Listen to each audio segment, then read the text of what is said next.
Hello. Welcome to Discord Q&A number 25. Let's get right in there, starting out with, what are the reasons behind Sylas changing so much since release?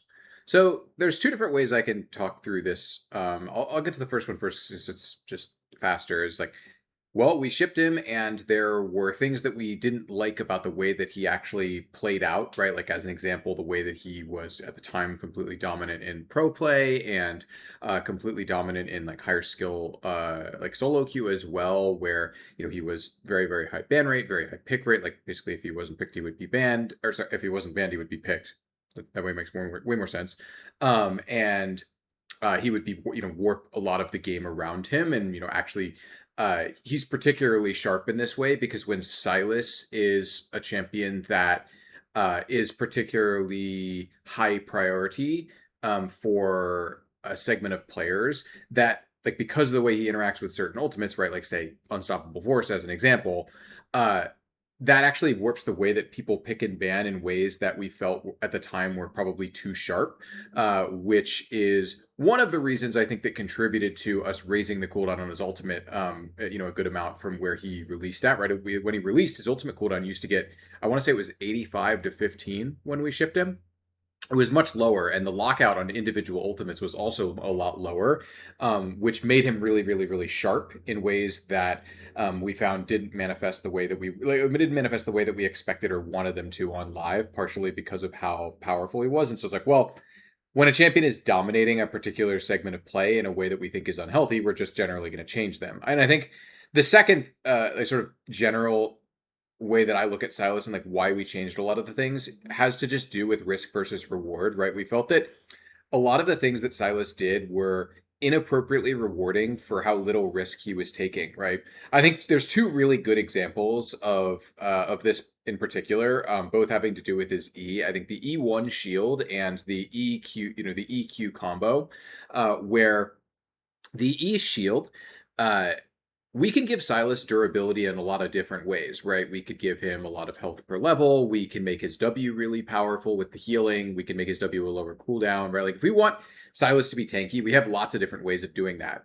We added the E shield because at the time in development, I believe this was a long time ago, so I might not be remembering perfectly, but I believe that Squad 5, the designer who made Sylas, was concerned that Sylas didn't have enough tools or didn't have enough incentives to go in because at the time we attuned the Q to be a really powerful spell to make sure that he actually went mid lane. And this is kind of like a whole House of Cards situation where it's like, yeah, we built a lot of things on this underlying assumption that his Q needed to be really, really, really powerful as a spell in order for him to like damage wise and at wave clear in order for him to be an optimally played mid. And that led us down a road, I think, that ended up not really being super good for the champion because then it's like, oh, well, if his Q has to be really powerful, then he has a lot of incentive to just sit around on the edge of a fight and spam Q and not actually use his W and his E unless someone is literally going to die. And he can sit around and there's a lot of ultimates you could use, at the edge of a fight, just like playing around the edge or only using them to commit for a kill. Anyway, so the E shield, the idea was, oh, well, this will encourage him to go in and like shield some damage, use your W to heal, go in. And that idea, I think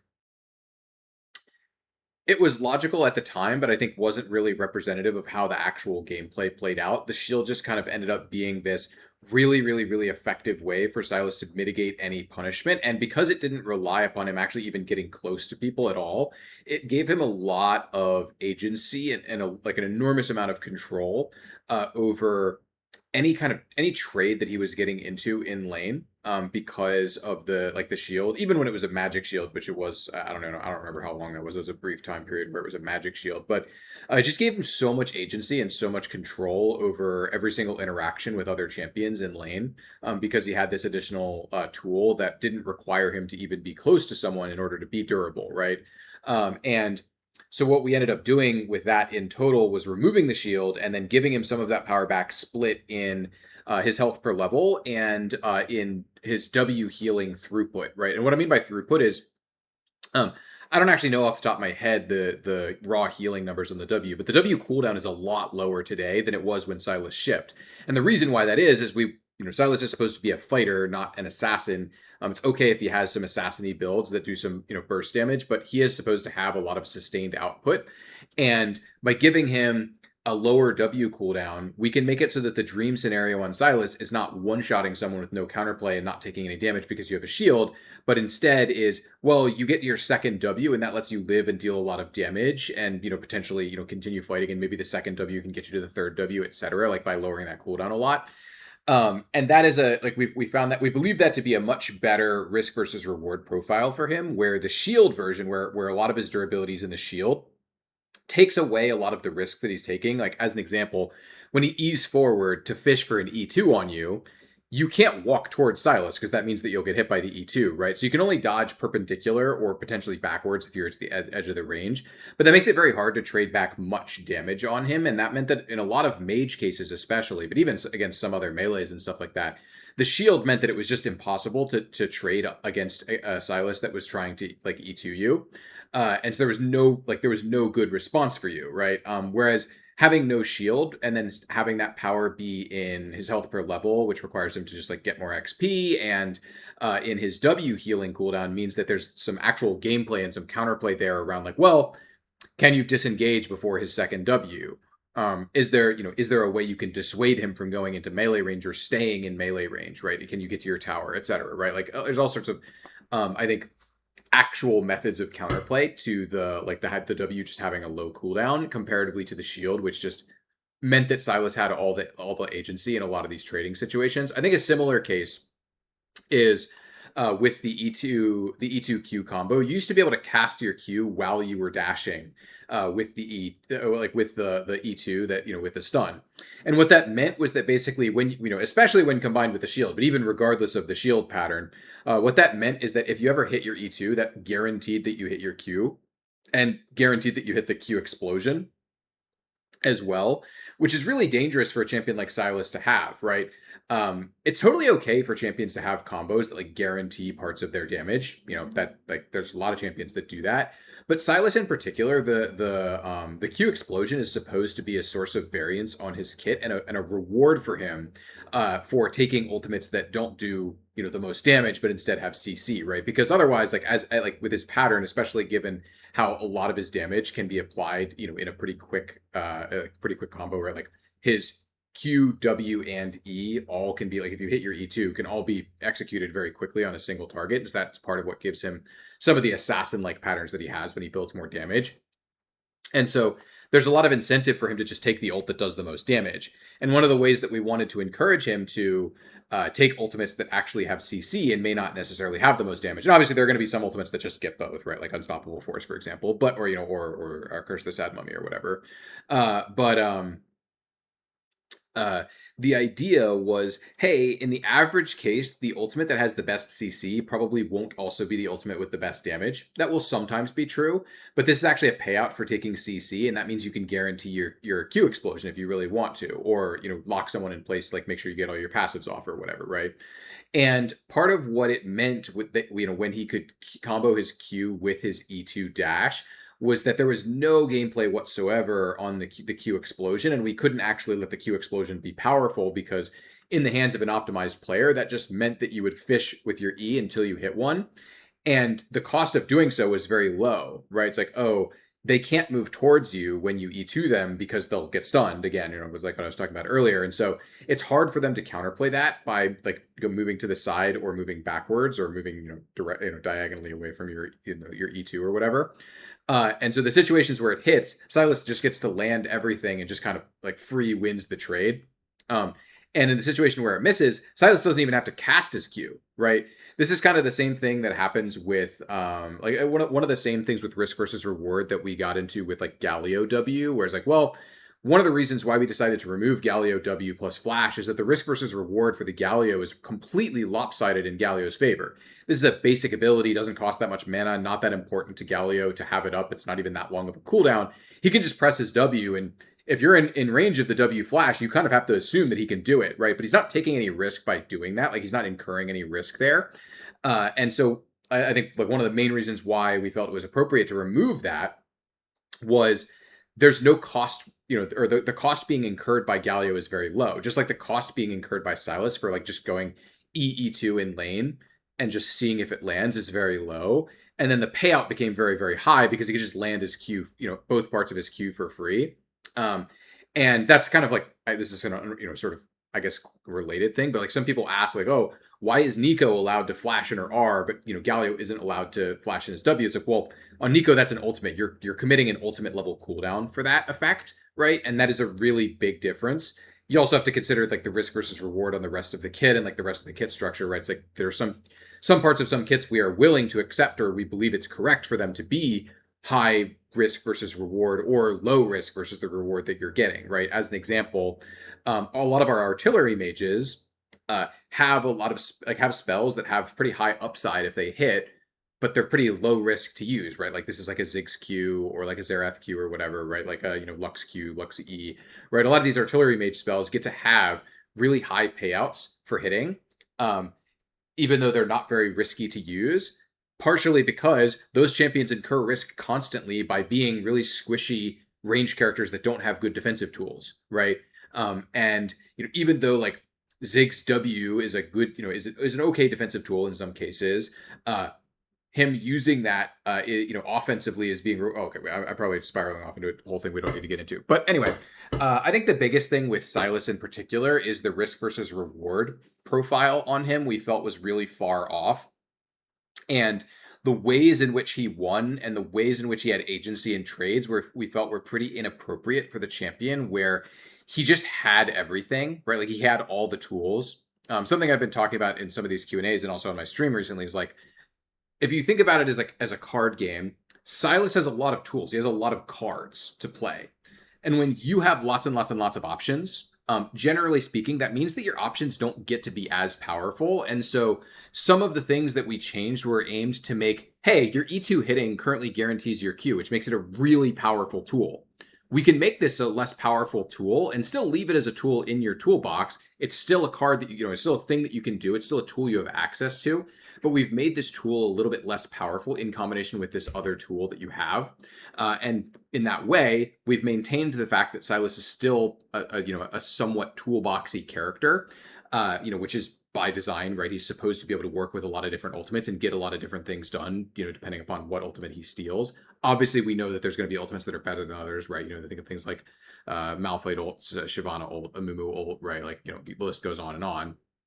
Alistar ult, stuff like that. But we also want there to be cool reasons why you might want to use some different ults in some different situations, right? It's really memorable in some cases, right? I remember the first time when I was playing Sylas that I killed someone with a Zoe R by like Zoe Ring next to them and auto-attacking with my passive. Like that was such a cool moment. And so because we want Sylas to be a fairly toolboxy character, we wanted to preserve his tools, but in ways where they would be appropriately powerful and have appropriate risks for the tool, like appropriate risks and the appropriate power level of each individual tool for his kit to work the way that we want it to work.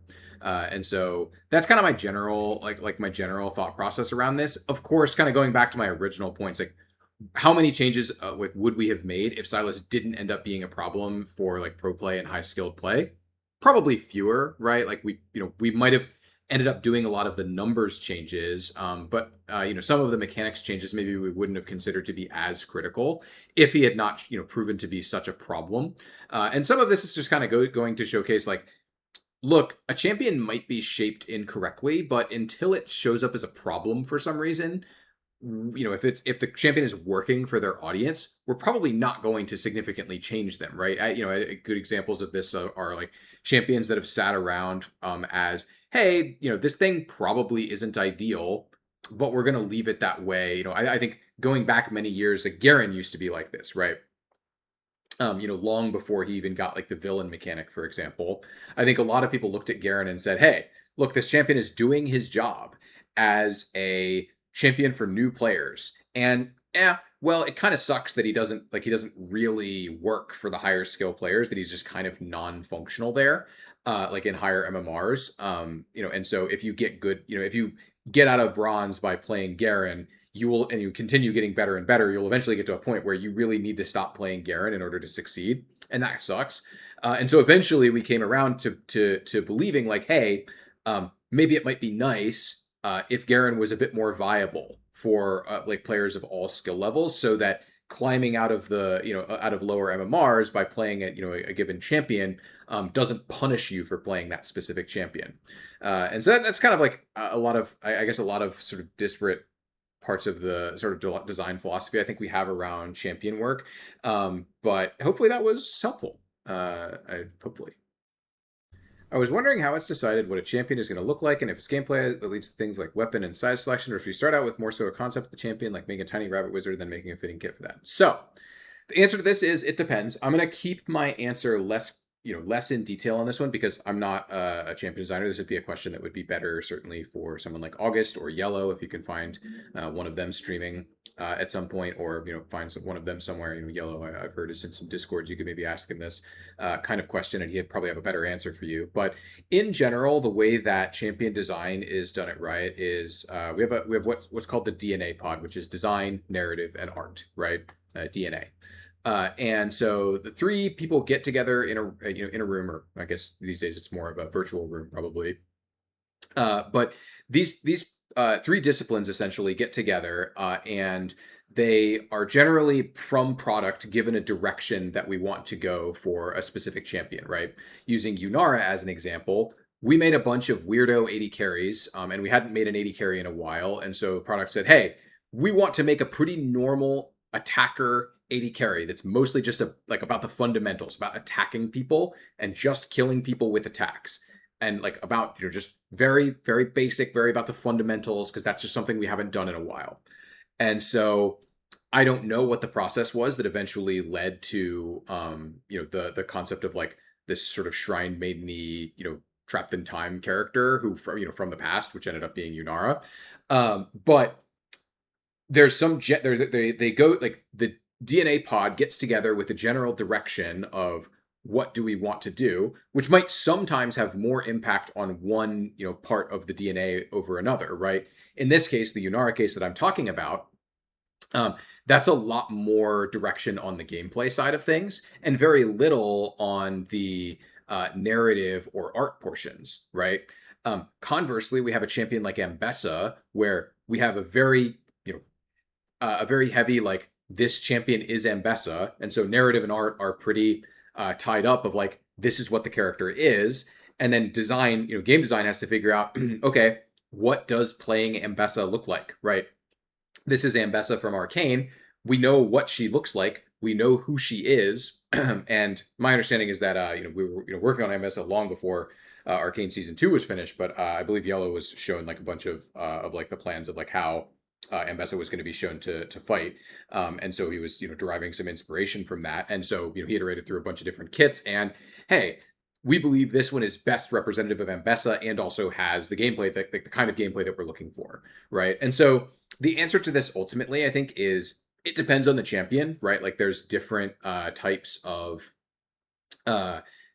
different types of sort of product pitches for champions. Sometimes the actual reality, especially this used to be more common back in the day, was hey, we have this initial product concept of what this thing is going to be, and we change the thing because we discover something along the way that makes us believe that something else would make a better character, right? Sylas is a infamous example of this internal. I don't know if I'd say infamous. I guess a good example of this internally, where we were originally iterating on a completely different concept for a character, much of which ended up getting repurposed into a lot of the spells from that kit ended up getting repurposed onto other kits, right? Like Nico's Q, for example, was originally on the champion that would eventually become Sylas. And a lot of the narrative and art from that would get, sort of recycled into what would eventually become Aurora. And what ended up happening with Sylas was we were iterating through these different base kits, and Squad 5 was working on the ultimate. He came up with the concept of the ult stealing, hey, this could just be really fun. Let's try it out. And pretty much immediately in playtests, people were so excited about it, so hyped up, and so interested in that part of the character that is the question was posed hey, can we kind of focus on the ultimate stealing or like the ultimate copying as the core hook of the kit instead of the things that we had been the goals that we've been going for previously. And so we've decided to do that, and eventually of course that would like result in Sylas being made, which was a complete pivot on the narrative and art as well as a lot of the design of the kit, right? And so there's a lot of different things that can happen there along the process, but the general process summary is you have a pod of design, narrative, and art. They have a direction from product, and they try to figure out what the best thing for that that direction is. And they develop it as they go, right? You might have a character that in the beginning, as an example, a lot of the earlier versions of Yunara were more complicated, and they ended up deciding I don't know whether this direction came from the DNA pod or whether it came from product, but they ended up going down in complexity over time of like, no, this character really should be focused on just primarily basic attacking, and shouldn't have a bunch of spells that deal damage and shouldn't be super castery, right? As an example, because like we had already made Smolder, we don't want to make another caster ADC at this exact time, right? Because we generally try to mix it up and not make a bunch of the same kinds of champions for the same role in a row. And so that was one of the directives there with Yunara as an example. So hopefully that's a good answer. And again, if you do want more in-depth information on that, I would recommend probably the best place to go would be to try to find August streaming. It's probably the most realistic one. Does Cryptbloom suffer from the same oversold VFX as Storm Surge? So for context, for those of you who haven't heard me talk about this before, I think one of the problems with Storm Surge is that I designed the item to as structurally speaking, as an item where the passive would hold a lot of damage, and so the VFX tell you like visually, the priority of the visual effects say I'm going to deal a lot of damage. And so one of the problems I believe with that we have with Storm Surge in the current game is that the visual effects are pretty mismatched to the damage, and that leads to kind of dissatisfaction. Even though the item is not bad, right? It has the stats to back up its price point and its build path, and it is a very functional item. The passive is unsatisfying because it's overselling its VFX, or it's oversold by the VFX, because we made some changes to it pretty early on in its lifetime to significantly reduce the damage, which I probably would have structured the item differently if I knew that we were going to change our policy around or our design philosophy around like how much damage items were allowed to deal.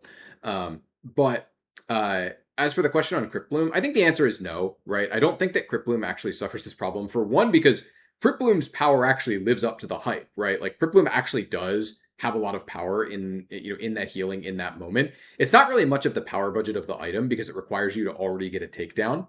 But healing like 200 some HP across your entire team is really not bad at all, or whatever the current number is. I don't remember off the top of my head. I think we nerfed the ratio a good amount, but healing like 150, 200 HP across the whole team is actually pretty useful in team fights. But because it's reliant upon getting a kill, it's not. How do I put this? It's not really a super meaningful part of the power budget of the item. It's not really being super heavily costed.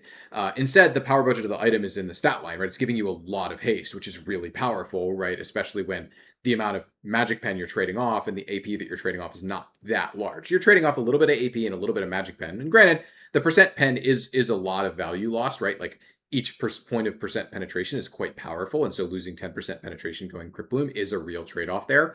But also getting a lot of haste is really powerful, especially if your build, doesn't have access to haste, and other options. Having that haste can be really important on Cryptbloom. And so, my perspective on Cryptbloom is that I think it needs better differentiation from Void Staff, more so than that the VFX are oversold. Because I think the VFX do live up to the hype, and you're also not really being costed for that, like for the heal too much on the item, because it's at a time where, in a lot of the situations, even though the heal is theoretically really powerful, a lot of the situations where it triggers, you've already won or lost the fight by the time it triggers. And so an extra bit of healing across your whole team, right? It would be very different if it was an active item, for example, right? Where it's like, oh, if I could activate this to heal my whole team, that would be a lot more powerful than the version that triggers on takedown. Anyway, and so my answer to this question is no. But I do think that Cryptbloom does suffer from some issues, just not the same ones as Storm Surge, and more so that it doesn't have a good way of clearly differentiating itself in players' minds from Void Staff, partially because the heal is not why you're buying the item. It's not the core hook of the item that you're going to like heal your team on takedown. The core hook of the item is the haste, and that's I think pretty hard for players to grasp like when they're supposed to buy it. Which is why I think the more I've been thinking about this recently, the more I think that my original structure, which I kind of betrayed at the last minute, unfortunately, made more sense for Crypt Bloom and Void Staff. Where Crypt Bloom in my original structure that I had in development, Crypt Bloom was like I think it was 450 gold cheaper than Void Staff, and so it was a really clear large gap, right? It was really clear like Void Staff is the greedy big damage option, and Crypt Bloom is the safe, reliable, cheaper option, and it won't give you as much damage, right? Uh, the thing is, when I shipped Crypt Bloom, I like right before I shipped Crypt Bloom, I actually buffed Void Staff because a lot of people internally were saying like this item is just bad and I will never buy it. I'll only buy Crypt Bloom, and so I buffed it and I made it cheaper, which I think was the wrong way for me to buff it, and that made it so that once Crypt Bloom was sufficiently powerful, people optimized out to just saying, well, I'm just going to buy Crypt Bloom. The cost between difference between these two isn't that big, and Crypt Bloom is just better, right? Whereas I think looking back, I think maybe we might want to try a structure where they are really meaningfully differentiated in terms of cost, and Void Staff is more of a greedy like big damage option, and Crypt Bloom becomes the default, or vice versa, right? I think either one. Basically, I think they need better differentiation or a much more clear point of differentiation between the two. As an example, we could add another effect to Crypt Bloom or juice up the heal in some way, in some interesting, compelling way, and then make it make it have even less penetration and make it cheaper or something like that, right? It's like, oh, imagine a world where we say, okay, minus 5% penetration on Crypt Bloom, minus 200 gold cost, and it either has a second passive that might, is something that some champions care about, or it has 5 more haste or some, some other light context, or like the heal also speeds people up, whatever, right? Imagine that world, right, where it's even more clearly in the utility space. I think that in general, my opinion on Crypt Bloom is that the flaw is lack of differentiation from Void Staff, not that its VFX are betraying it in the same way that Storm Surge has a problem in that area. How strong would a new keystone that unlocks a third minor tree be? So, assuming that this means that you get to pick 2 runes like you normally would with a splash, it's actually not too hard to calculate, like to sort of math this out. We generally ballpark minor runes at around 300 to 400-ish gold. A really good example of like how you can sort of math this out is Magical Footwear, right? Magical Footwear literally saves you 300 gold, and then it has a bonus on top of that, which is 10, the MS on the footwear bonus. However, it also has a downside, right? You're not allowed to buy boots before your magical footwear come in. So you can kind of ballpark that at around 300 to 400-ish gold, right? Where you have a small downside and then an upside that gives you 300 gold plus a bonus on top, right? That probably equates out to about 300 to 400-ish gold worth of value. And that's how we benchmark our minor runes, right? There are some exceptions to this, right? As an example, we know that the middle drawer in the domination tree is actually worth less to most champions in most situations than other minor runes, which is why the domination keystones specifically are actually stronger than the keystones in the other trees, right? One of the things that we did after we did the most recent changes to the middle drawer in domination was we buffed all of the domination keystones, because champions that were just largely moving away from primary domination because the tree was just weaker for most champions, right? It's not true for literally everyone, but most users, right? It was just weaker. And so we know that the middle drawer in domination is actually probably worth less than 300, 400 gold for most champions, not supports specifically, right? There are some supports that actually splash domination just to get access to one of those runes, because of course, things like Deep Ward are very good on supports, but we don't need to get into all of that. So ballpark 300 to 400. So if we said, how is this keystone that gives you 2 minor runes? It probably ballparks at around 600 to 800 gold, right? We just multiply that by 2, that 300 to 400 estimate by 2. There are some caveats here, though, and in terms of keystones, we generally ballpark keystones like at a bit above that value, right? A bit closer to like 2.5x ish what minor runes are worth. And you can math that out with like Conqueror, for example. Like Conqueror, I think at max stacks is worth about like 900-ish gold worth of adaptive force, I think, if I remember my math correct, if I'm remembering this, my tuning off the top of my head correctly. That's max level, but of course you have to account for like the healing and all of that, right? All that Conqueror gives, which isn't an insane amount of value, but it is something, right? And also the fact that you don't have those stats all the time. So Conqueror itself is probably, you know, rough estimation, probably worth about 800-ish gold in most cases, maybe a little less. It's less early game. It actually scales decently well. Anyway, don't need to get into all of that. So value wise, I actually do think that this is probably not too far off. Like it's not like a crazy like tuning wise, it's not like crazy off. There are a couple awkward things about it. Like obviously, I'm not this is not like a serious pitch of like, oh, should we do this? But one concern point with it would be, hey, this keystone has no tuning levers, right? There's no number we can change on this. So if it turns out that this keystone is weak or strong, we can't really do anything about it, right? Like, oh, it's too good on this champion. How do we nerf it, right? Like, there's no numbers to tune. We would just have to say you have one less minor rune from the tree you're getting, which is literally nerfing it by 50%. That's like not really a good lever, right? Similarly, adding one is 33% more powerful, or sort of, probably less than that because you're assumedly you have to take it from the same tree. And so there are obviously rules we could change to buffer nerf it. We could say like, oh, actually, you can pick runes from the same drawer now, or you can pick runes from different trees or something like that, or minor runes from different trees. Um, so there are some rules we could change to tune it, but it just doesn't have any numbers that we can tune up or down, which would be a major concern for me. Even though I think ballparking it at like, it doesn't seem like it'd be that far away from a keystone.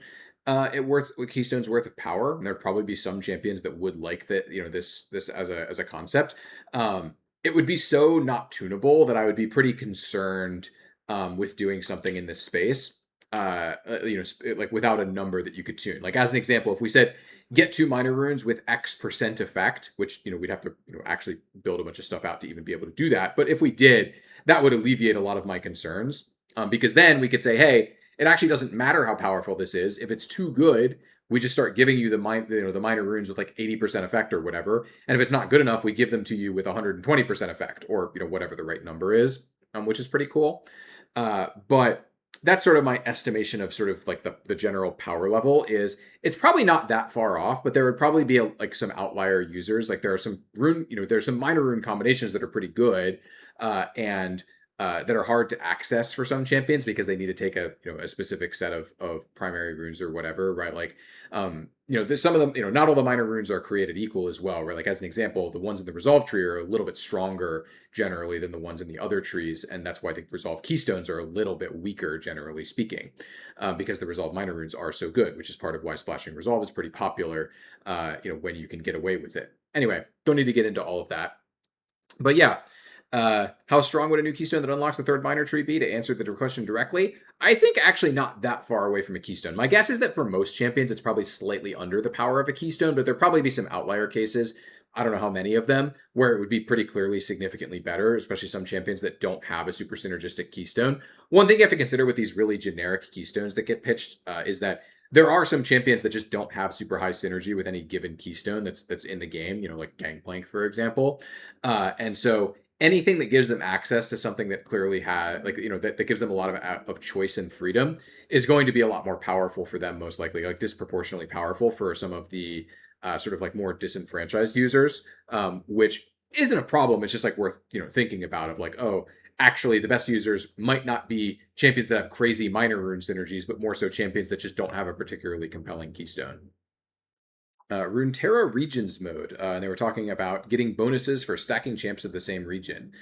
This is something that's been talked about, as a thought experiment before a number of times, right? Especially back when TFT first came out, right? I remember, I was watching like you'd be watching like the LCK, for example, and even the casters would be joking about like, oh, they're building the Freljord comp, because there were a lot of Freljord champions that were popular in pro at that time. And it's definitely something that's been discussed. I will say, as a mode, I think that on its own, it's probably pretty flat and not actually something that would hold people's interest for long. And it's something that we've found is that over the years, right, we've made a lot of different modes, right? And a lot of these a lot of our older modes were more flat modes that didn't really hold a lot of sustained interest over time, right? You think of things like One for All as a really good example, where people will play a couple games of One for All, but it gets old pretty fast. There's not a lot of like staying power in that. Doesn't mean we can't ever make modes like that, but I suspect that if we were going to do something in this space, we'd probably want to go really hard and say like, it's not just regions that give you bonuses. It's also all of these other things, right? There's a lot of reasons why you care about the draft and why drafting one champion has implications for your, your allied comp and your enemy comp. And there's all sorts of cool things and crazy stuff that can happen because of the draft. And even changing out one champion will have a totally, will cause you to have a totally different experience, right? That's one of the things a lot of our more recent modes have focused on is creating a lot of different scenarios that you can find yourself in, a lot of variance in the experiences that you can have, so that they're more replayable, right? Like so that there's a reason to keep playing them after you've played it, one or two games, and kind of seen what the mode has to offer, right? You can see that in modes like Arena and Mayhem, for example. In general, I think this idea is like it's cool, right? It's just on its own, I don't think it's particularly compelling, right? Like, and as an idea for like core SR, it's kind of like, okay, so do we want it to be the case that you just get rewarded for drafting X specific regional champions? Is that good, right? Like to me, it's kind of like complexity for a side grade, right? And I look at that and I'm like, well, is that valuable, right? We kind of have this implicit promise that we've made in League, which is that you're like, as long as you're playing your champion in a reasonable, like in a reasonable role for them, right? We'll have a reasonable role for every single champion in the game, and as long as you're playing that champion in a reasonable way in that role, you might be disadvantaged from champ selects, but you can still win, right? And the more stress and weight we put into champ select, the less true that is, right? Where it's like, oh, this person is just a Wukong one trick, and we want them to be able to have a good time just playing Wukong most of the time. There will be times when Wukong is not the right pick, and they have a lower chance of winning statistically speaking because they picked Wukong in this situation. That's okay, right? As long as they still feel like they have a chance and they factually do have a chance, I think that's okay. And ideas like this for SR in particular, I think are a little concerning in that way. And I think it's actually interesting. You can look at kind of a case study from Marvel Rivals, where Marvel Rivals actually did have some of these kinds of bonuses, or I think still does have these kinds of bonuses, team up bonuses or whatever they called them. I don't remember, for their characters.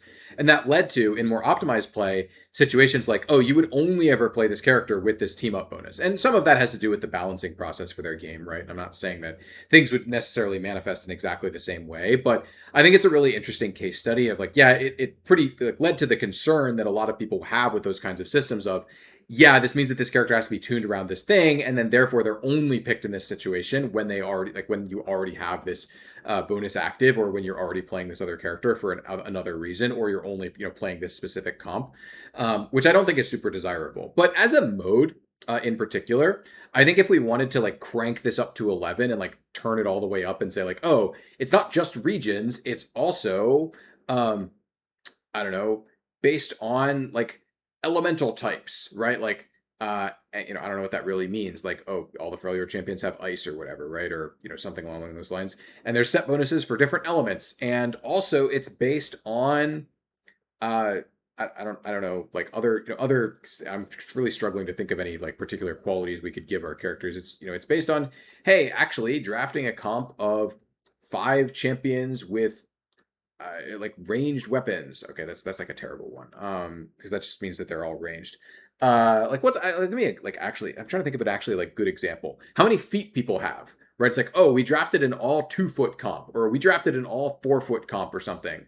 That could be cool, right? And it's like, oh, there being different comps and synergies of like, oh, actually, we drafted Hecarim jungle, and that means that Lilia top is now really powerful because we have Hecarim already, because they have the 4-foot synergy or whatever, right? Stuff like that I think could be really cool. If we were able to find interesting ways to kind of crank it up for a mode to like let there be more depth to it. But it's an interesting thought. It's not the kind of thing that we typically do in modes, right? Like we haven't done a like specific draft affecting mode in a long time. I think not since Nemesis draft, right? Off the top of my head, I think it's been a long time since we did that. But it's an interesting thought for sure. It's the kind of thing that sounds pretty interesting to experiment with. What is the design reasoning behind Garen's W stacking mechanism? So this is one of the cases where I can tell you why I think it's like what structurally I think it's doing for the kit today, and like why I think it's good and we've kept it. I can't give you a like 100% confident read of what the original intent was, because Garen's really old and he had this mechanic when he shipped back in, what was that, 2010? That was a long time ago, long before I started working at Riot. So I can't be 100% confident in what the original design intent was. But I think in the current day, it's doing a lot of good things around like giving Garen some clear incentives and some clear power skew around his ability to actually last hit, right? As a champion with no ranged outputs at all, right? Like, his he has, I guess, a little bit of range, right? But he's a really, really melee champion. I think it's actually pretty interesting tension around you're getting paid out for CSing, but you have a passive that tells you not to take damage. And there's some interesting tension there between those two of like, okay, so the more you CS in the early game, the more power you can get out of the W passive, right? But not CSing is the easiest way to take advantage and leverage your passive to win trades. And so you have to make decisions, like I think pretty interesting decisions around, do you want to maximize the effect of your passive or do you want to maximize getting towards your W stacks as fast as possible, right? Because often getting CS on Garen means turning off your passive, right? And I think that's actually a pretty interesting dynamic for him to have. And it's one of the things that sort of keeps his passive in check. His passive is an incredibly powerful laning tool. And part of the reason why it can be really powerful is number one, that Garen is just a pure melee champion and doesn't have range tools, but also because he's incentivized to get a lot of farm, especially in the early parts of the game where that armor and MR has a lot of value very, very early on in the game, especially as you buy some health and as you get your health per level, that extra armor and MR that you get from the W stacking is really valuable. That I think is why it's good today.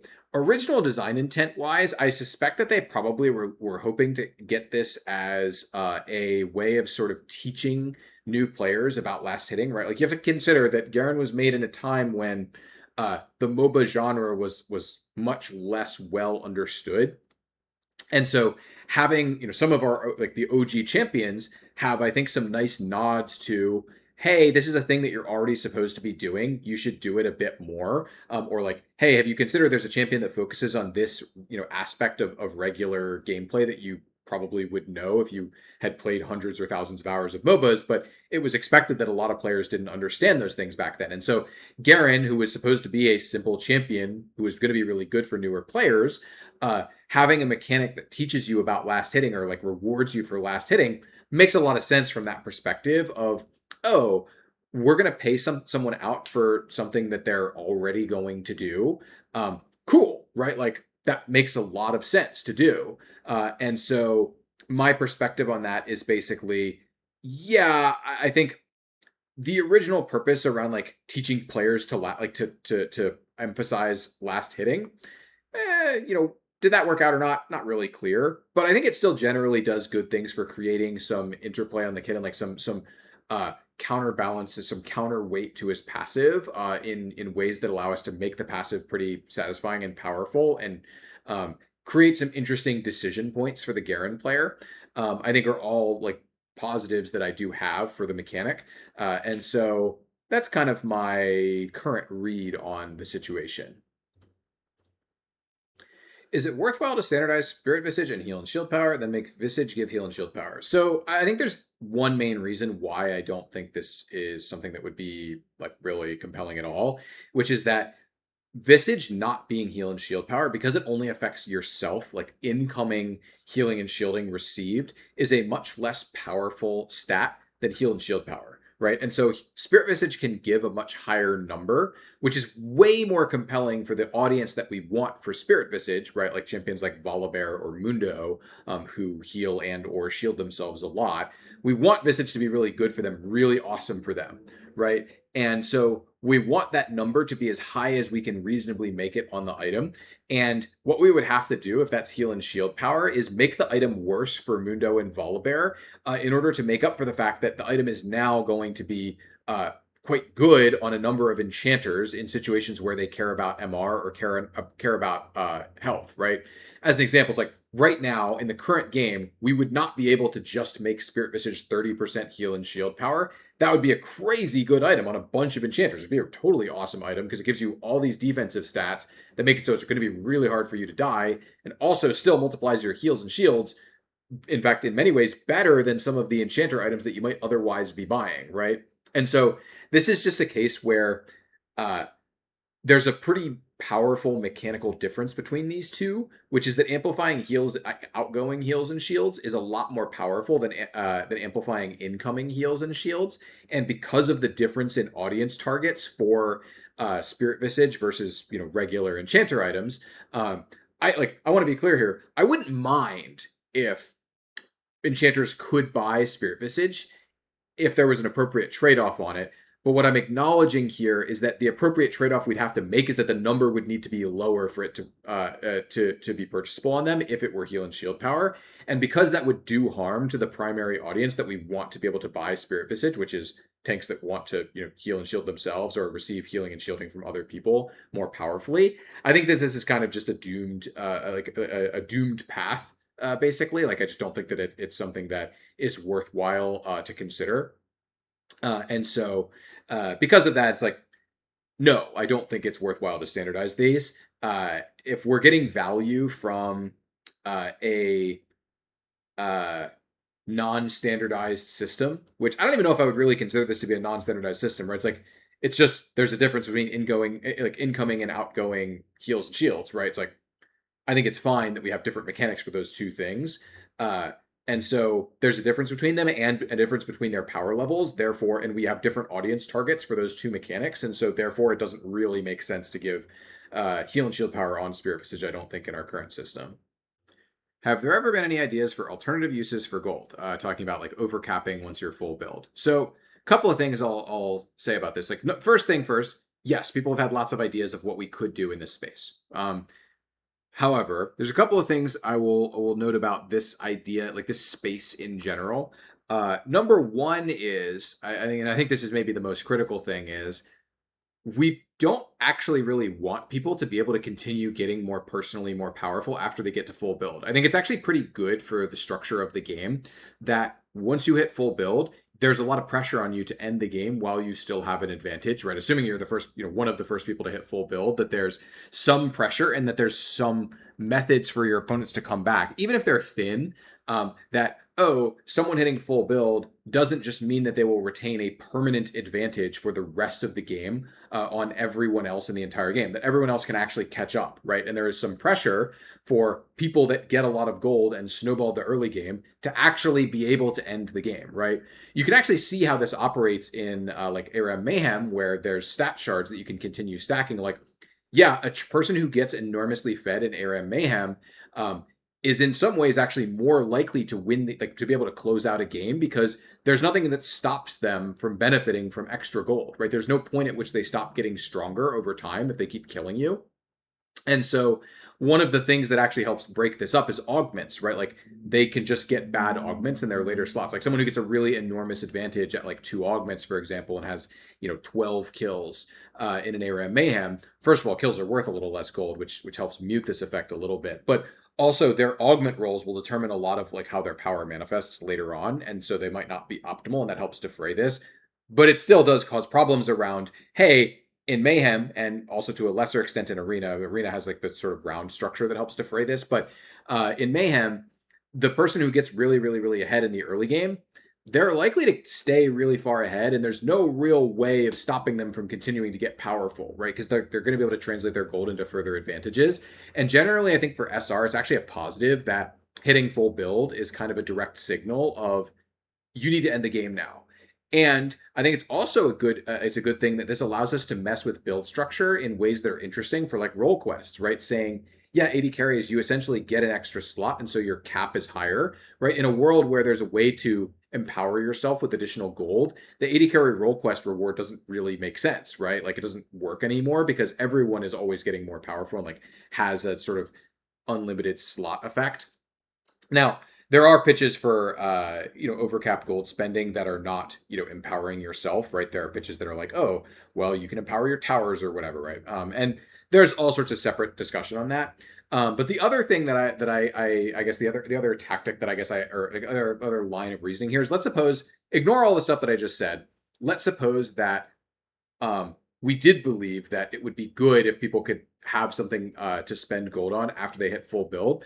The thing that you also have to ask yourself is, how common is this scenario actually going to come up, right? Like, how frequently do people hit overcap, like hit their full build and then end up with a lot of like gold to spend afterwards that actually like has relevant game to play afterwards, right? It's really not that often, right? And one of the things you have to consider is when we're, considering making, large changes or large additions to our systems in the game that are going to add a lot of complexity, you have to consider like, okay, if we're trying to solve a problem here, how commonly does this problem occur? And this is just something that doesn't happen that often, right? It's one of those things where people might complain about it, right? You might see a complaint on Reddit about this kind of thing every, couple of months or whatever. But the actual reality is this is just not something that happens to most people in more than like one out of every, 30 or 50 games or something like that, right? So it's just not that common that you're hitting full build and then you're getting tons and tons of gold that you can't leverage and, that feels bad to have. And again, going back to the original point that I was making, is like, I think it's generally good structurally that tells you, hey, by the way, you should end the game, right? Like you should do something with your advantage. And if you don't, you lose it, right? That's good for the pacing and I think healthy for this, like the structure of the game's ecosystem around you can have a gold advantage and that can be really powerful, but at some point your gold advantage will stop meaning much, right? You're supposed to end the game if you get a gold lead. And if you can't, that's on you, right? Or on your team or on, the champions that you drafted or, the situation that you got yourself into or whatever. But there's always an explanation for that. And it is good if we put pressure on the like put pressure on the winner to or like on the person in the lead to make positive actions to end the game, because otherwise the end result of that of like if you can scale infinitely is like, well, we should just turtle in our base with a bunch of wave clear champions and never interact. And this is what leads to us like needing to have really, really powerful Baron buff, for example, that like helps end games. And generally speaking, I think bending the mechanics of the game in ways such that they support players trying to end the game and incentivize players to end the game are generally positive, right? I'm very positive on that structure. And so I would be generally wary, to get back to my, my original main point of mechanics that make you personally more powerful when you're full build, or alternately, make it easier to end the game when you're full build.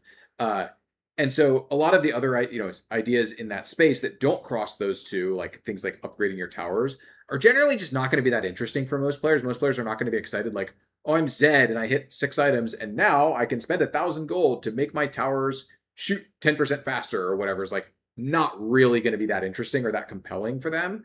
And so I think a lot of this just comes down to, well, structurally, it's important for the game that there's a cap on how much gold, like value you can get from gold and experience. That's the same reason why there's a level cap in the game, and why, again, like top lane having 2 extra level cap is actually interesting and compelling for them, because it puts pressure on people that have leads to actually end before their opponents catch up to them, right? And so structurally, I think it's good the way that the game is right now, and a lot of the ideas that kind of subvert some of the immediate issues that we see design wise with with overcap gold spending, generally aren't going to be that exciting for most players and probably aren't worth the cost that we would have to pay for them, is my current position on that. What's your opinion on Elise solo lane currently, especially in top? So I guess my opinion on Elise solo lane is there are things we could do to make it better. I have a lot of questions about if we do those things, is that good for jungle Elise, right? As an example, one of the things we could do is we could make her human form Q a lot like a much better spell, and add mana costs to her spider form abilities. Because one of the things that's really weird about Elise, and I think this is actually true of Nidalee as well, but I think it's a more of a problem on Elise because she has sustain here, is that her spider form abilities have no mana cost. Which means that you get to, if you're in a lane, you just get to use them for free, right? There's no cost to using them aside from the cooldown itself, which is a little bit awkward because Elise's Spider W is a sustain spell, and actually it gives pretty good sustain, just hitting minions or whatever. And I think there's a lot of questions around, hey, we could make changes to make lane Elise better, right? Like I do think that the shape of lane Elise, like we could make something that could work, especially in top lane. But a lot of the questions I always have when we're thinking in these spaces are around like, okay, but what does that do for the main role of this champion, right? The core role of the champion that we don't want to disrupt, right? We don't want to disturb the people that play jungle Elise over much, right? The classic example I give is Blitzcrank, right? We added Blitzcrank jungle. And in order to make Blitzcrank Jungle functional, we had to give him some DPS, and that ended up being a massive buff for support, which then required us to nerf support in ways that weren't what Blitzcrank support players actually wanted, right? And so my fear with something like Solo Lane Elise is not that we couldn't do it. We absolutely could if we wanted to. Like we could make her human, Q a much more powerful, much more mana efficient spell, and we could, give her spider form abilities mana costs so that would be reasonable. But it's like my question then is like, what does that do to Jungle Elise? It's just a buff to Jungle Elise, right? Like that exact structure. Maybe there are other things we could do, right? But there's probably a lot of finagling to be done there, a lot of like fine detail work around like how the kit is shaped. And at the end of doing all of that fine detail work, the question is, okay, maybe we can balance it between jungle and solo lane, but doesn't that but there's a good chance that actually puts the tuning of jungle Elise at risk if top lane or mid lane or whatever gets systemically buffed or nerfed for some reason. And also there's the risk of like how the champion feels and plays in jungle being different in ways that might not be good for the jungle Elise players. Now if we found something that we believed was like, well, this is good for jungle Elise and it'll also be really good for lane, and we wanted to make that change, yeah, sure, right? Like I'm totally on board with something like that if we had a particular list that we felt like had those properties. But a lot of the obvious ways that I see to make Elise into a healthy, functional laner, all seem like they would have some pretty enormous like splash damage / implications for Elise jungle, which makes me kind of disinclined to go down that road, essentially, if that makes sense, right? It's the kind of thing where if we were making changes to Elise and we had something that felt like it was working there, totally cool with that. But I'm a little skeptical of the idea just because the shape of the champion, I think, is so far off from solo lanes, and the things that we could do to make her more solo lane functional, I think would have some pretty big implications for jungle play. Poison, interactions, and synergies. Talking about how Arena has burn keyword, but there are no items that poison. What about enhancing Twitch E based on ally poisons, etc.? What if there are mechanical differences between poison and burn? So the mechanical difference thing, I think, is kind of a dead end pretty easily, right? It's like we don't actually we want the exact same mechanics for these things. They're just themed slightly differently. And having different themes for our dots, I think, is generally a positive, right? Because dots mechanically don't need to all be one thing. And it would be, I think, in fact, hard for us to make all of our champions if we only had access to one theming of what a damage over time means, or if we had to have if we had to shoehorn our dots into more specific gameplay properties based on their theme. I think that kind of limits some of the tools that we have to make our themes and our gameplay sort of mesh and connect in the ways that we really want to be able to do on our champion kits and even on our items to a lesser extent. But I don't think that something like Twitch E working on ally poisons is kind of weird because it specifically cares about the number of stacks of the thing that they have on them. And so then there's weird questions like, okay, if it works with ally poisons, does it care how many stacks those poisons have? Can you E someone that is only poisoned by your ally and not by Twitch? That's kind of weird, right? Because it's kind of like the spell is structured in such a way that it's like, well, you have to interact with the target first before you can use this spell. Whereas I think the Cassiopeia E thing is kind of interesting because it's like, well, Cassiopeia E asking the target to be poisoned is like, well, you're in range. Like when you're Eing someone, you're definitely in range to Q and W them. And so of course you could have done that yourself. Maybe you missed your Q and maybe your W was on cooldown, but of course you could have poisoned them yourself, right? Whereas Twitch being able to E off of ally poisons raises some, I think, pretty tough to answer mechanical questions, right? Not saying we could never do it, but it's just like the specifics of what's being pitched here is like seems a little bit dubious to me, just at a surface level. I do think there being some mechanical collections, and those having keywording those and those having context is like not an unreasonable thing at all. As an example, I think that we could, it's not unreasonable for us to say, hey, maybe we want to take advantage of the burn keyword in SR, right? We could have an item that just says your burns do X% more damage, or your burns have this additional property or whatever, right? And that could be interesting. And I think that we could do the same thing for poisons if we really wanted to. We could have an item that says like, this thing poisons it under these circumstances and has a payout for poison, kind of similar to like Cassio's kit. I don't think there's anything out of bounds about that.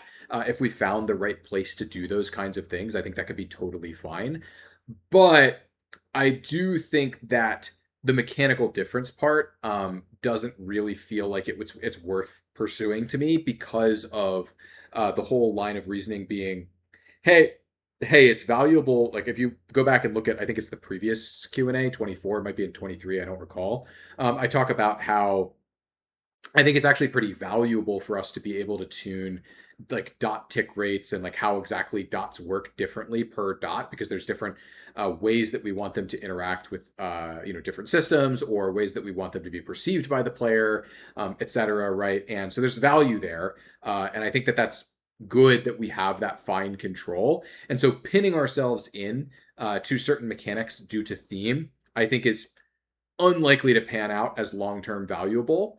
But the idea of tying into keyword mechanics does not seem unreasonable to me at all, right? And I've never actually prototyped one, but I totally could see myself in the future prototyping like an item that ties into the poison keyword, for example, right? Because we already have that, and potentially trying to introduce more of those totally seems within bounds. And technically speaking, we actually have tied in some of these, right? As an example, something I've done where uh, like we have some spells that are tagged as attack resets to work with Hail of Blades, for example, right? Like, because Hail of Blades, resets or essentially like refunds a charge if you get your attack reset going, right? And so we do a little bit of this implicitly in a few areas with like Hail of Blades and like Actualizer and stuff like that. Like there's a few things that sort of use like hidden tagging systems. Um, we had the Spear of Shojin that said like it has different values on immobilizing spells versus non-immobilizing ones. I think this is a pretty rich, interesting area, but not necessarily in exactly the way that's being pitched here. But like the idea of like keywording things and then interacting with those keywords, I think makes a lot of sense to me, and definitely an area we could experiment more with in the future. All right, that's going to be it for today. As a special bonus for today's video, I don't really know why, but just for fun, I put together some nice bloopers here. I'll play them out now after this conclusion here. But yeah, I threw together some bloopers for the end of this video of just some mistakes that I made or weird stuff that happened while I was recording. And hopefully people enjoy. So thanks for watching, and let's proceed with the blooper reel. What is the design reasoning behind Garen's W stacking mechanism? You end up with a lot of, what was that? And you look at someone like Cassio and how she has a burn on her kit and a synergy with burn, or sorry, a poison on her kit and a synergy with poison, and then she ends up burning people, poisoning people, and then when she goes and uses her E, it asks, okay, is the target burning? Is the target poison? And then you get an empowerment because the target is poisoned. That's the right word.